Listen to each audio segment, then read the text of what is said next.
Hello everybody and welcome back to Cast Album Chat with Tyler. Today I have a barn burner of a video for you. I'm not talking about specific cast recordings. I'm going to talk about what are cast recordings, what's their purpose, what types of cast recordings are there, and kind of like the young kids say nowadays, what even are they?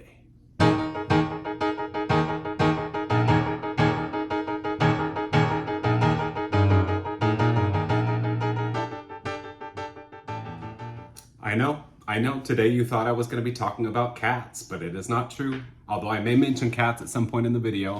My cat is just behind the camera, so he's probably going to knock it over as well. This is probably one of the first videos that I should have done, talking about what is a cast recording, why are they made, what's the purpose of a cast recording. So, I thought that I could just kind of start from the beginning and talk you all the way down. I hope this actually opens up a lot of conversations about cast recordings, and really what I like, what you like, and kind of go back from the history from the very beginning to nowadays and talk about all the different types of cast recordings that there are.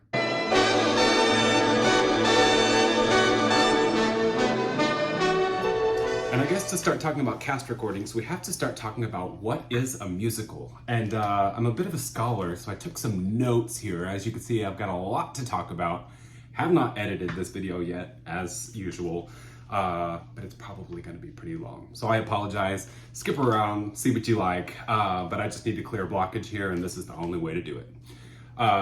So kind of starting to talk about what is a cast recording. A cast recording is some type of audio recording of a piece of musical theater.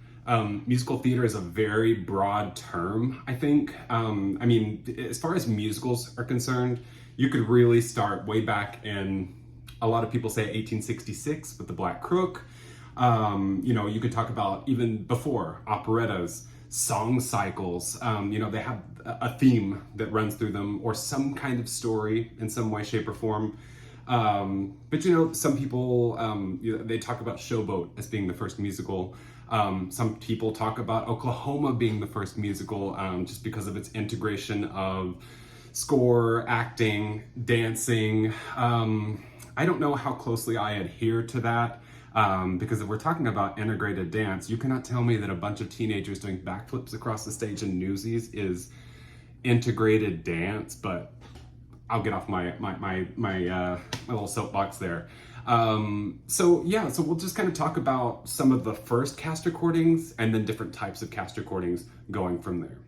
Only make believe I love you. A lot of scholars will say that Florodora, which I actually don't have, it's available on CD and I need to get a copy of it, is the first cast recording from 1899. So that was 125 years ago. I don't know exactly what the structure of that musical piece is. I did look it up on Wikipedia. There's a story. So I have to believe that this is truly what some people would consider to be the first cast recording. Even if we're talking about first recordings of opera, maybe there were some selections at this point. But this comes about as close to what you're going to find as far as cast recordings are concerned. They did continue to make cast recordings, from that point all the way till nowadays. If we're talking about Wizard of Oz from 1903, of course, has a story. You could talk about recordings of some like Ziegfeld reviews. Those definitely fall into the category of cast recording. Although, as I'll talk about a little bit later, some of these were released in very condensed forms. They were kind of released in a set of 78 RPM records, or it's not giving you an idea of what the full piece is. You're just getting selections. When we talk about a cast recording and kind of the modern form of what it is, I really start to look at not even Showboat, really. The original Broadway company, or the tryout versions, I believe it started in Washington, D.C., were not recorded. So, we start to get these collections of 78 RPMs of like Showboat in 1928, Three Penny Opera as well, from 1928 as well. But you never really get a full piece. It's just like selections from this musical. So, in my mind, what I think is kind of one of the first cast recordings as far as a representation of a show would be Oklahoma. With Oklahoma on that disc, I believe that it was originally released as a group of 78 RPMs as well, but it has the overture and the finale and a large selection of songs in between. It's kind of the original Broadway cast that is available nowadays on CD. So for me, in my mind, that's kind of the first, in essence, cast recording as an entity, even though we have other musicals that were recorded in bits and pieces before then. But it grew throughout time. We see, for example, Most Happy Fella from 1956. The original Broadway cast was recorded and released on 3 LPs. If you've seen Most Happy Fella, it is a beast of a score. It's wall-to-wall music. Truth be told, this recording is not 100% complete.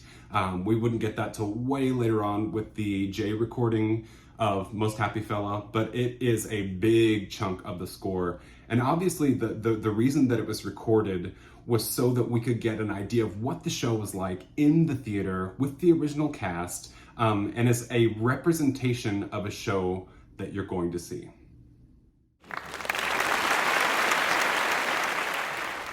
Of course, a little bit later on, I'll talk about the purpose of a cast recording. I was talking about with Most Happy Fella that this is a representation of the show, but why would a producer want to give you the full representation of a show as opposed to just bits and pieces? Something that I did want to mention are live recordings, which obviously came later. The technology was not really there for a really quality live recording till, I would say, decades later even. Some of the live stuff we have from the 60s and 70s is maybe not the best, but going into the 80s for sure, there were a lot of live recordings made. And some of them you can't really tell whether they're studio or live. I don't know why the example that popped up to me, one on my screen behind me, is Starlight Express from 1984. It's the original recording. It's slightly maddening to me because it is a live recording, if not from opening night, very early in the run, over a few performances would be my guess. The majority of it was recorded live, and it gives us an idea of what Starlight Express was like in 1984, which is great because it does not exist in that form anymore.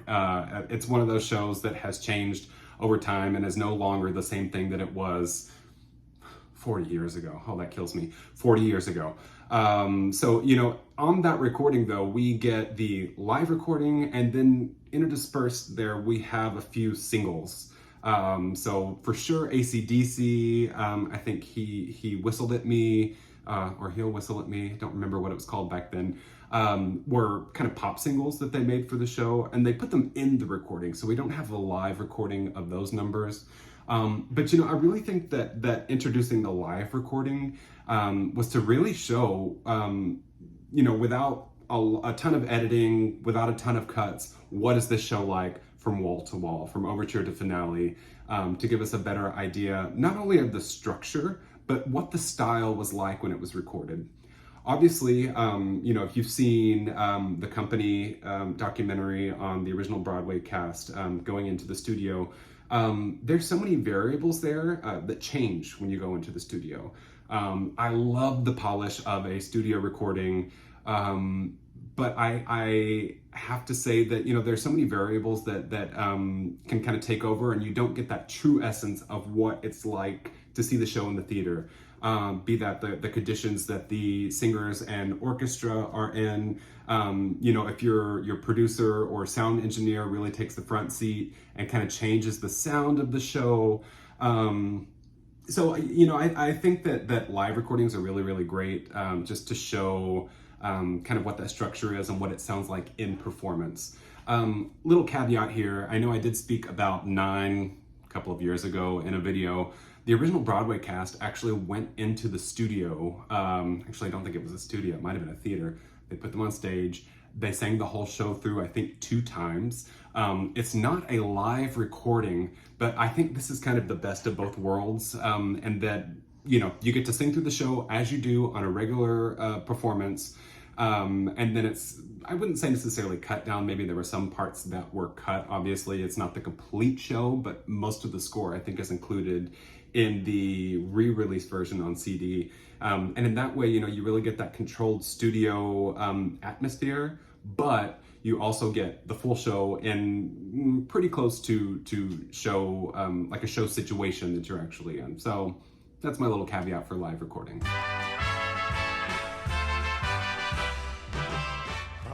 So we have cast recordings of stage productions. Sometimes it's the original cast, sometimes it's made a little bit later in the run, so you have some replacements there, or in some kind of weird cases, you'll have Kiss of the Spider-Woman, for example. The original London cast was the complete original cast, and then the Broadway recording, which had the original Broadway production had basically the same principal cast as they had in the West End.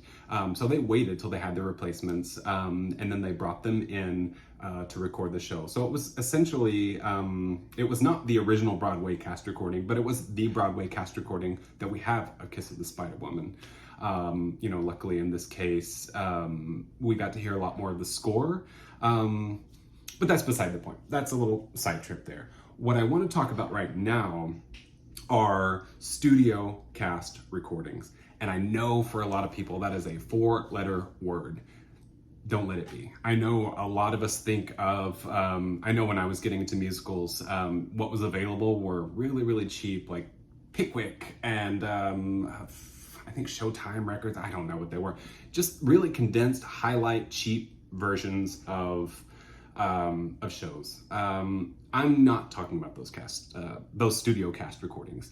You know, what I'm talking about right now are the J Records, John McGlynn recordings, and then even the new John Wilson actually just released a fully complete Oklahoma, which we were missing, by the way. I know that original Broadway recording has a good chunk of the score on it, but that most recent one is every bit of music that was written for Oklahoma, and they say they're going to release Carousel, which is great as well, because I don't think we have a note complete Carousel.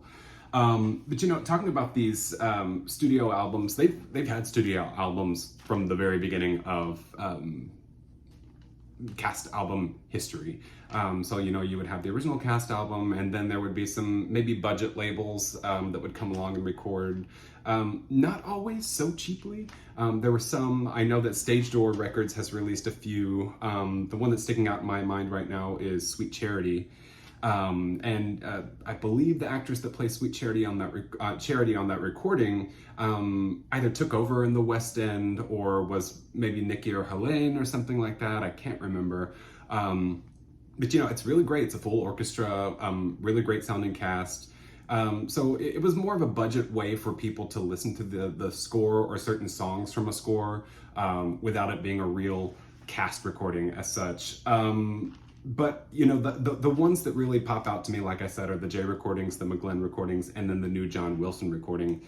I will say that John Yap from J Records, or TER, that's Entertainment Records, started, I think, about the same time as McGlynn. So, you know, when we're talking about, I believe John Yap's first recording that was a full, he calls them masterworks, was Kismet. And it was every note plus an addendum, kind of a few tracks at the end from, I believe it was a song that was added for the movie and then later added for the Lincoln Center production in the 60s. And then songs from Timbuktu, which was kind of a revisal that they did in the 70s. So countless recordings that he's done, My Fair Lady, King and I. He has some that are yet to be released. We have highlights versions of them, like Fiddler on the Roof, Music Man. I don't even think we have highlights of it. Brigadoon. I mean, he has done so much. So thank you, John. And also, John McGlynn came out in what I think is kind of the mother of all studio cast recordings would be Showboat from 1988. It is probably every single note ever written for the show, stuff that was taken out of town in DC, taken out for revivals, things added for revivals, things added for movies. So he's done a smaller amount, and it's another video talking about unreleased cast recordings, both with Jay and the John McGlynn recordings. There are a few of his albums that were recorded. Babes in Toyland is the one that comes to mind mostly, that have not seen the light of day. You might be able to find them somewhere online, but I'll leave you to your devices on that one. But John McGlynn, he started with Showboat, and then he has a great recording of Anything Goes, Kiss Me Kate, And You Get Your Gun, and Brigadoon. And they're all very historical recordings, so they use original orchestrations and give you a very good idea of what the show might have sounded like back in the day. So these are definite historical kind of time capsules that you can listen to. So that's why I think it's very important to talk about studio cast recordings, because while they get a bad rap, there are some that are really, really fantastic and worth listening to.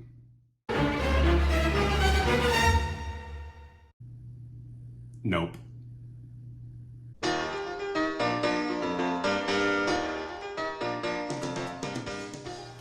Another type of recording, which is not a cast recording, but I feel needs to get lumped in with them because I think historically they're very important, are concept albums. It's not something that started necessarily with Tommy. I think a lot of people will say that Tommy was one of the first concept albums. Some people would say it's not a concept album. Some people would just say it's a rock album. But the concept album is kind of, it's not from a musical theater piece. They might have plans in the future of it being a musical theater piece, but it's really kind of performed in such a way to present songs and pieces from the show, but you still get an idea of some coherence there. It's not just like random songs here and there. You do get maybe a little bit of a through line, maybe a little idea of what the show is going to be like. I did mention Tommy. The structure of it really has not changed from 1960, I want to say 1969, till nowadays. It's very much the same musical show. Of course, being an Andrew Lloyd Webber guy, got my Love Never Dies stuff on today. I couldn't do a video without talking about Jesus Christ Superstar, also a show that really has not changed. And you have a singer singing each role in the show, unlike in Tommy, where it's just the Who singing the whole score. Jesus Christ Superstar really takes, they had a cast for each role to sing the show all the way through, which wasn't a show at this point. Evita is the same thing. That show has changed a little bit over the days. We kind of got rid of Che's insecticide craze. It's an interesting subplot, but for the most part, it's all there. Don't Cry for Me, Argentina, Oh What a Circus, New Argentina, it's all there. Chess is another show that you can see kind of how it started. If you can find the remastered version, it has some little bits that were cut out that give you an even better idea of what they were hoping the musical was going to be like. And I think it was fairly obvious when they wrote this piece and did the concept recording that it was going to be a full musical later on. So these are kind of like testers. We have Jekyll and Hyde. I don't know if you would call the second recording, the 2 CD of Jekyll and Hyde, a concept album, because I think that it did, the cast recorded it after the Houston production, so it's kind of a studio recording, cast recording, not sure what it is, but the original release from 1990, with just Linda Eder and Colm Wilkinson singing the songs, it's a bit of a concept album. You get some themes still in there musically. There are a couple of orchestral tracks on that album. And then Yoshimi, what is it called? Yoshimi versus the Pink Robots, which was later turned into a musical, is like a rock electronic album that has some kind of story going through it. And you know, you kind of hear that throughout the numbers. So I think that it doesn't necessarily have to have a plan of becoming a musical, although a lot of the times that is what ends up happening. You know, as I was talking about kind of like the difference between a concept album, which is to introduce the music, maybe a little bit of the story. There are also just kind of pop albums of musicals. I know, I'm trying to think, I've got my notes here. There is a middle concept album of Starlight Express from 1987 between a London and Broadway production. But there's not a lot of consistency in it. So I would kind of consider that just to be like a pop album of Starlight Express. Nobody that is in that album ever showed up in the show, was never going to show up in the show. Whistle Down the Wind is also the same. There was a recording that was released before the London production that had a lot of pop singers singing the songs. You don't get a through line. Maybe you hear some themes from one number to the other, but I kind of hesitate about calling it a concept album. Same thing for Aida. You know, it's a weird concept album, pop album. You know, Spice Girls, Lulu. I'm trying to think who else. Leanne Rimes, I think, is on it. Although it does end with the kind of an orchestral suite. So I don't really know what to call that one, but I kind of separate those two, you know, the ones that kind of give you a bit of a structure of what the musical is going to be like, and then the other recordings, which are really just a bunch of songs to give you an idea of what the score is going to be like in the theater. Wait, what you rush, what you hurry? You gave me such a fright, I thought you was a ghost of a minute. Come to sit you down, sit. All I meant... Another interesting thing that I happened upon when I was kind of going through all of my cast recordings, I was looking on my phone to see what kind of cast recording is this? What is this? I have a few radio broadcasts, which I think are very interesting, because not only is it like a live recording, it is an actual performance most of the time. You know, lately with Sondheim's passing, a lot of his work has gone into opera repertory. And so there are a lot of theaters that generally do opera. I think Sweeney Todd is probably the show that falls most under this, because even 20 years ago, probably even before, I think even in the 90s, there were opera companies that were doing Sweeney Todd. I don't remember when Houston Grand Opera did it. Maybe it was even in the 80s. So opera companies are more likely to do a live radio broadcast. I remember I was doing a community theater production of Sweeney Todd probably 20 years ago. And this big craze of broadcasting Sweeney Todd was hitting the world. And so I remember I just had to pick a weird time of day to listen to the live broadcast of the Royal Opera House production of Sweeney Todd. I don't know how many there are. I'll try to put a comprehensive list here of how many Sweeney recordings there are. I do know that Théâtre du Châtelet in Paris also was producing a lot of Sondheim's work, and we're very lucky to have radio broadcasts of Passion, Into the Woods, Sweeney Todd, Sunday in the Park with George. There's even a video of Sunday in the Park with George. That's the one that I felt lucky enough to see live, and it was produced in a way that we're not used to seeing it or hearing it, really, with a lot of opera singers, even though the two leads were very much musical theater performers. But, you know, the first radio broadcast that I have is actually Kiss Me Kate from Vienna back in the day. And it just kind of gives you a little bit of history of the country, you know, the musical theater in the country. There was a man named, I believe is Marcel Pravi, that really kind of headed up at the Wiener Volksoper musical theater productions. You know, they put them in the repertory there, and they remain in the repertory there to this very day.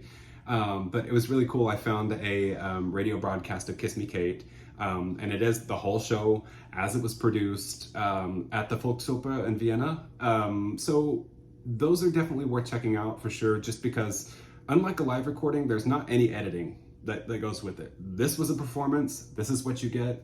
The downside is the sound quality is probably not gonna be the best. But I think that they are, you know, as far as like a time capsule, I don't think there's any better way to record a musical, even though there are some kind of downsides to it as well.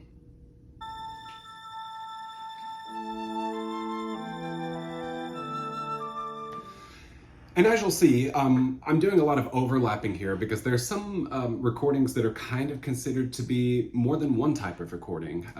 You know, and you know, I was talking about the radio broadcast. There are also live concert performances that are basically radio broadcasts, but they take them into the studio later and they'll edit them and kind of clean up some parts that weren't so great. You know, I'm really thinking about the Follies recording from the 80s. What did I write here? Les Mis for sure. There were a lot of different recordings of Les Mis in concert that are out there. Encores recordings, Actors Fund recordings. I know that Anyone Can Whistle is another recording. It's not most people's favorite recording. They'll either decide to go with the original Broadway recording for the actors or the J Studio recording because it's every note ever written for Anyone Can Whistle. But you know, those are also another example of kind of what's out there. Most of them are live recordings. The downfall here is that sometimes they're edited for the stage, limited rehearsal time. So maybe it's not the best situation, but it's also a different type of cast recording.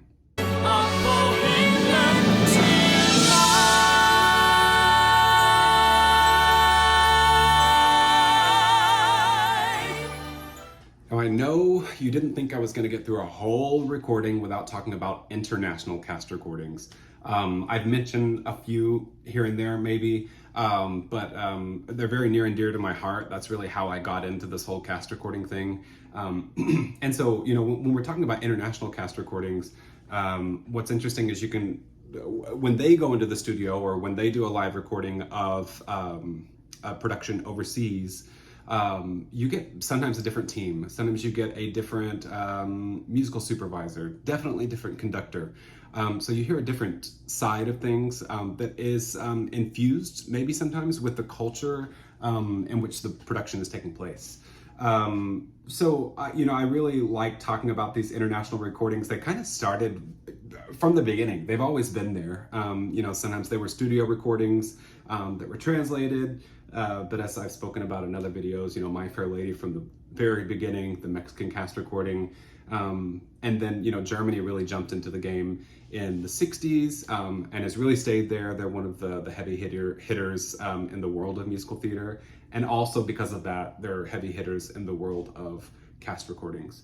I think it's what's interesting to me, you know, as you noticed in the last video that I did in Spanish, I also did a show in Germany. I love a good translation. And I think not only preserving, you know, as a time capsule for a certain production, I think that's very important. But I think it's also important to preserve a translation. Some of them are really, really worth it. And I think they could even be studied. I don't know why I didn't study that in college, but I think there's a lot to be said about not only translation of a script, but think about taking a musical in English and then translating it to another language, and it has to fit the meter. It has to have basically the same meaning, and at the end of the show, you have to have the same outcome. So it's definitely, I think it's a thankless job. I do know whenever I put things into my phone, when it asks, you know, who's the composer, I'll put composer, lyricist, translator, because I think that that's so important. So, you know, I've got, I think probably most of the recordings I have are international cast recordings, and I will talk about them in another video, but I would be remiss if I did not talk about, I think, the importance of a foreign language cast recording, or even foreign cast recording. I'm in the United States, so, you know, anything out of the United States I would consider to be a foreign cast recording. That they're so important, and sometimes I don't want to get into comparing recordings, but sometimes they eclipse the originals. So they're worth finding. So stay tuned. I'll talk about many of them in the future, but I did want to mention them here in this video.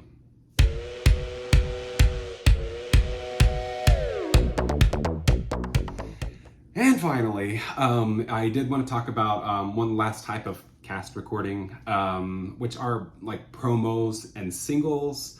You know, this kind of rolls into the international cast recording. This happens a lot of the time whenever you have like a really popular Broadway or London cast recording then you have a local production, and they'll do a single or a promo. I've got a couple here. Being an Andrew Lloyd Webber guy, of course I had to grab, oh, I am talking about Cats, there you go. This is from the Madrid production of Cats. I believe it was in 2003, if I'm not wrong. It only has one song on it, it's just Memory. And so, there you go, there's the, ooh, it's upside down. I'll put a picture up. Just in a cardboard sleeve here, as a lot of them are. But for international collectors, these things are very much sought after. I personally am looking for the Mexican remixes of Phantom of the Opera that kind of made dance remixes. So it's not necessarily a cast recording, although the vocals are taken from the Mexican cast recording. And also there's a Flemish from Belgium little EP of Phantom of the Opera as well, that I would love to find. I know it's on eBay right now, but I think it's about $400, and I'm not going to pay $400 for 2 songs. Also, like little singles here. This, for example, is from Starlight Express for the Japanese tour in 1990. I think that production and the recording that goes along with it is worth a video on its own. But they had 2 productions down there. They had an Australasian tour in 1987, so it did Australia and Japan. It was very popular in Japan, so they brought it back with a slightly different cast. And so they released this little, I've never seen anything like this, maybe it's just not of my generation. It is a mini CD, so cute. And I think that these did not come out very much in the United States, but they definitely did in Japan. I think in some parts of Europe. It's just a little bitty CD, it's so cute. And anyways, they brought the girls in that were playing the 4 lead trains, the female trains, to sing. What do they sing on this one? This one is Girls Rolling Stock, and then they just wrote a random number that's not even Andrew Lloyd Webber called The Train, that I quote to my husband all the time when he's going on a trip, something about the train coming back. Anyway, so there are some shows that just release little singles like this, and they're really, really cool to have in your collection. So while...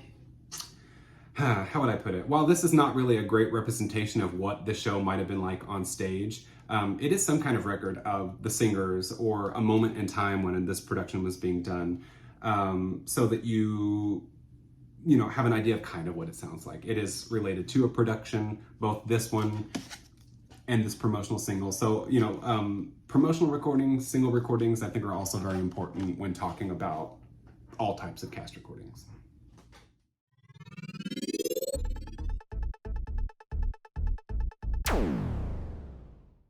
And finally, why the heck did I do this video? My original question was cast recordings. What even are they? And what purpose do they serve exactly? And I have a few reasons here. I think primarily it is definitely commercial. I think that producers want to get the music out there so that you can hear it beforehand or even afterwards. If this show originated on the West End or on Broadway, it might close fairly quickly. But then you have shows like Seussical. They got that recording out there, which is also not really a great representation of the show that was licensed. But you get a good idea of what it sounds like, and people really wanted to do the show. So the producers can be very smart in producing this recording, so it has a life later on down the road in regional theater, community theater, internationally. So I think that is probably the number one reason. Number 2, I think, is really just kind of the intro to the music. Just getting that out there. Of course, that also is commercial as well. But just kind of introducing the world. This is our show. It's really interesting to see when a production will record a show. Sometimes, historically, it used to be kind of the Monday after the first Sunday. So, you open some week, you go through Sunday, you have Monday dark, so you record the show. I know that's a killer, but it's really cool to have those recordings come out so soon after the show starts. It should be frozen by this point, so you get an idea of what that production is like. Sometimes we have to wait a little bit with Sondheim's latest and last, Here We Are, is coming out months later. I think it's coming out in just a couple of weeks. I'm really excited to hear it. Definitely worth waiting for. But, as far as commercial, it might be commercial in the sense that it will be licensed later on. I don't know what kind of life that show's going to have after the New York production. But you know, if somebody does want to produce it, they have some way of listening to it and getting an idea of what the show is like. Another one I think is really, really important, and for me, why I like collecting cast recordings is having this time capsule. You know, there are shows that don't last very long. Anyone Can Whistle, for example, that's the one that really popped out in my head. Merrily We Roll Along, on a Sondheim theme here. You know, that get life later on. I don't know that these newer productions or you know, the Broadway production now of Merrily We Roll Along, I don't know that it would have the popularity it has if that score were not preserved during the original Broadway run. I don't know that those songs would be standards. You know, maybe they would have shown up in concerts, Sondheim concerts, but you know, I'm not entirely sure that we would even have this new production if it weren't for the original Broadway cast recording. Anyone Can Whistle is the same way. I don't know that John Yapp would have looked back at that almost 30 years later and said, you know what, this is a score that I think that I need to dig into, make a full studio recording, and you know, see what the full piece is like in its entirety. For me, I just have to say that I like having cast recordings as a representation of a show. I know I'm looking around my room, it makes me very happy to see all of the cast recordings, and I see some of them that are, you know, maybe not a great representation of the show, but I have a historical time capsule of what Pippin from South Africa sounded like, what Promises from Italy sounded like in the theater, what Rocky Horror Show from Rio de Janeiro might have sounded like in the theater. I was reading a critic friend or acquaintance, really. She posted on Facebook, maybe even a couple of years ago now. She was talking about the job of a critic and how important it is that we have reviews of shows, because otherwise, you know, theater is very much a live animal, and if you're not there, then you didn't get to experience this at all. And without critics, you know, we wouldn't even have a way to look back and say like, oh, who played this role? What day did this open? What theater did this play in? And I'll go even a little bit further. You know, without cast recordings, sometimes there are productions that are forgotten. There are people that were even in them that couldn't give you any details of what it was like to hear the show. You know, what the sound was, what the orchestra was like, how big was the cast. We wouldn't know if we don't have recordings. And that gets me later on. You know, I'm repping my Love Never Dies up here. I've got another story. I'll probably do a video sometime soon of unreleased cast recordings. I promise I will be on one day, but it just has not been my fate yet. But you know, without those recordings, sometimes they just kind of go away, like Brigadoon. They disappear and they are never to be seen again. So yeah, that's why I think it's important to have cast recordings and sort of their purpose. Well, I'm pretty sure that one was a doozy. I haven't spoken about a lot of specific recordings, but I did kind of want to talk about sort of what is a cast recording, what even are they, why they exist, the type of recordings that are out there, and just to give you an idea of you know, some of the things I might be talking about on this channel. You know, I can talk about cast recordings, concept recordings, promo recordings, international recordings, concert recordings, radio broadcasts. I'm going to be talking about it all, and I cannot wait. I do have to apologize for my film soundtrack people out there. If you like them, that's great. I can't really think of a good, I don't want to say a good film soundtrack, but I think that most of the time the cast recordings are always going to be infinitely better. Hedwig and the Angry Inch is a very good soundtrack, but it's a different kind of beast. You know, I'll probably talk about those at some point as well, but it's just not going to be today because they're not my favorite, so sorry about that. Thank you once again for listening to me yammer and yammer and yammer on about these recordings. It's just so very important to me, and I think if you got to this point, it's probably important to you too. So thank you so much. If you liked the video, please like, please subscribe. That just kind of lets me know who's out there, who's watching, and you know, definitely leave comments down at the bottom so I know what your thoughts are on this video and what you'd like to hear me speak about in the future. You know, also if you would like to guest on the channel, I would love to do a little Zoom chat and talk about really what floats your boat. So once again, thank you for joining me. I've been Tyler with Cast Album Chat with Tyler.